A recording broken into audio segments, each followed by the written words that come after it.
Assalamualaikum semuanya. Pada kesempatan kali ini saya akan membuat sebuah rangkaian yaitu electronic load. Untuk electronic load kali ini saya menggunakan komponen berupa transistor berjenis NPN. Untuk apa tujuan membuat sebuah electronic load? Electronic load adalah sebuah rangkaian ataupun alat untuk menguji coba entah power supply SMP ataupun switching, menguji kemampuan daya switching ataupun power supply, atau juga untuk menguji kapasitas daripada sebuah baterai untuk menilai berapa kapasitas baterai tersebut, dan juga harus dihubungkan terhadap wattmeter atau miliampere hours meter. Untuk kali ini komponen yang saya gunakan adalah transistor berjenis NPN dan juga potentiometer dan serta kabel beserta headset. Untuk komponen yang diperlukan adalah transistor. Di sini ada transistor dengan jenis NPN dengan nomor seri SJB6150, transistor yang digunakan pada amplifier. Oke, untuk transistor ini maksimum power disipasinya adalah sekitar 150 watt pada suhu 25 Celcius. Ingat, pada suhu 25 Celcius dapat menghantarkan atau mengalirkan daya sebesar 150 watt. Sebagai contoh, untuk bentukan transistornya kurang lebih seperti ini. Inilah transistor original. Untuk penggunaan transistor, sebagai contoh bisa kalian gunakan transistor NPN manapun, seperti contoh tip 355 MJ13007 ataupun transistor NPN, atau juga menggunakan transistor jengkol berjenis NPN.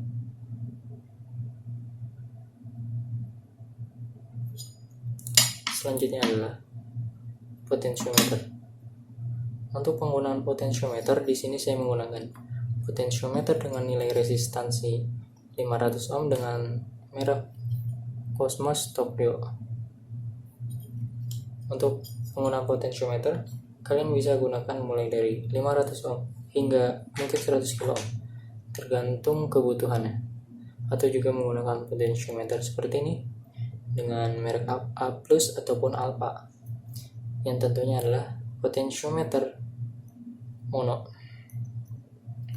Untuk cara merangkainya cukup mudah. Kalian siapkan transistor serta juga potentiometer. Di sini saya akan menunjukkan skematiknya ataupun rangkaiannya. Untuk rangkaiannya kurang lebih seperti ini. Anggap saja ini transistor berjenis NPN dengan tegangan ataupun baterai yang akan di-load atau sumber tegangan, dan inilah resistor 1 dan resistor 2 adalah sebuah potentiometer. Untuk cara kerjanya kurang lebih seperti ini. Tegangan positif masuk menuju arah kaki kolektor, yaitu pada pin tengah kolektor. Di sini adalah emitter dan inilah basis. Dan negatif menuju arah emitter, negatif, dan menuju arah salah satu kaki potentiometer, dan di sini juga menuju arah positif potentiometer. Anggaplah kurang lebih seperti ini. Saat tegangan masuk ke arah potentiometer dan nilai resistansi ini lebih rendah daripada resistansi 2, R1 lebih rendah daripada R2, R2 lebih tinggi nilai resistansinya, maka tegangan negatif masuk menuju arah basis dan transistor tidak keadaan aktif, dalam keadaan terbuka, arus dia akan mengalir. Dan ketika saat potentiometer diputar, maka resistansi 2 adalah semakin rendah dan resistansi 1 akan semakin tinggi, yang menyebabkan tegangan positif masuk ke arah basis untuk men-trigger ataupun mulai mengalirkan tegangan kira-kira di bawah 100 mV sudah dalam keadaan aktif, seperti contoh transistor ini. Ketika tegangan positif masuk ke arah basis akan menyebabkan tegangan negatif mengalir menuju arah tegangan positif, dan semakin tinggi tegangan basis yang diterima, maka arus akan atau tegangan akan mengalir dengan semakin kuat. Tentunya daya tersebut dibatasi oleh transistor tersebut. Jika kalian memerlukan di situasi yang lebih besar, bisa kalian tambahkan sebuah heatsing yang semakin besar, dan juga sebagai contoh bisa kalian tambahkan sebuah kipas.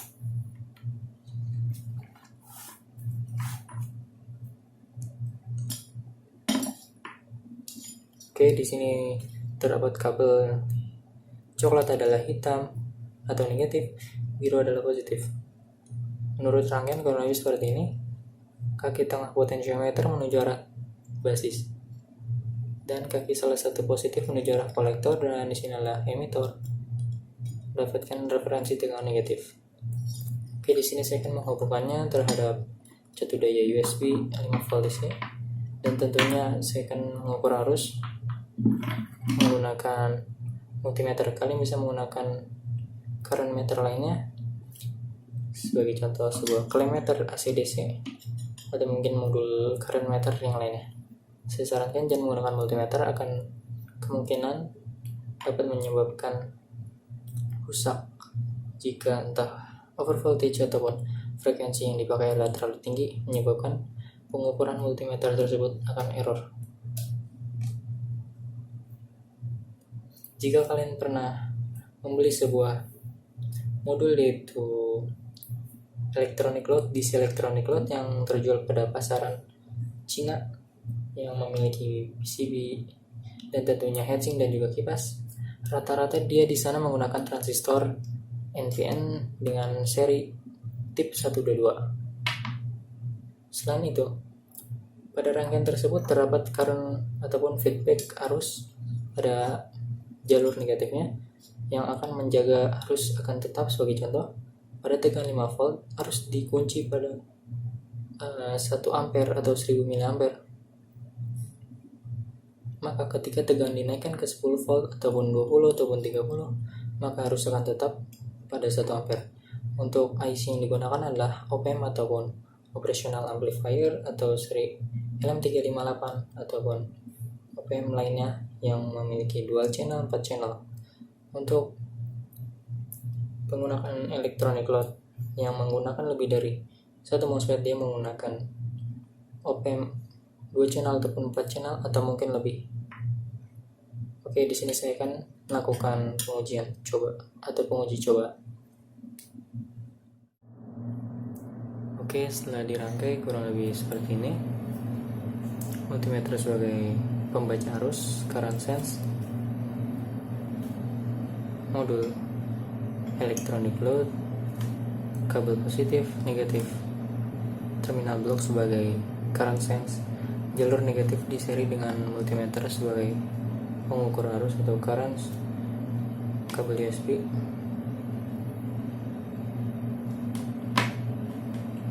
dan di sini modul step down, synchronous rectifier, USB step down atau buck converter, synchronous rectifier. Di sini saya menggunakan adapter untuk jatuh daya 24 volt 1,8 ampere sekitar 43 watt.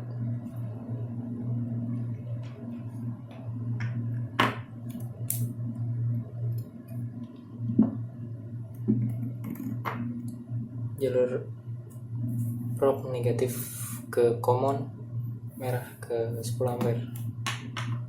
Putar selektor ke arah arus DC.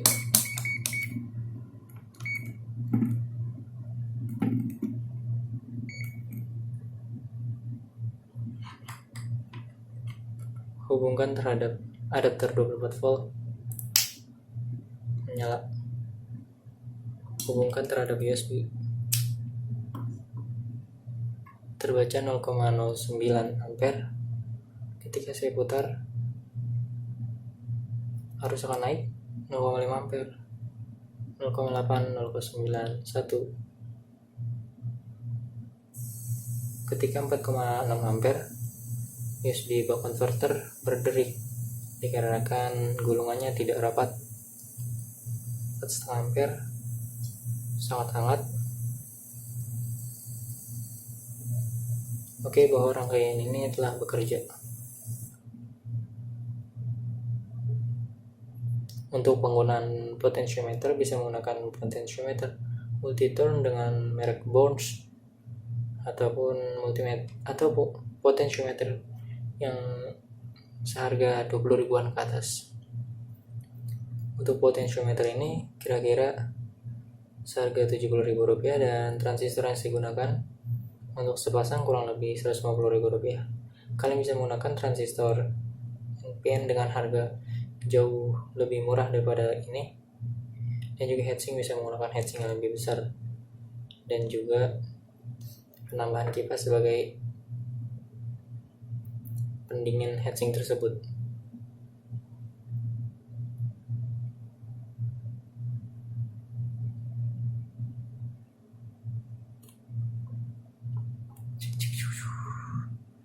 Oke, kurang lebih seperti itu. Terima kasih sudah menonton. Semoga bermanfaat.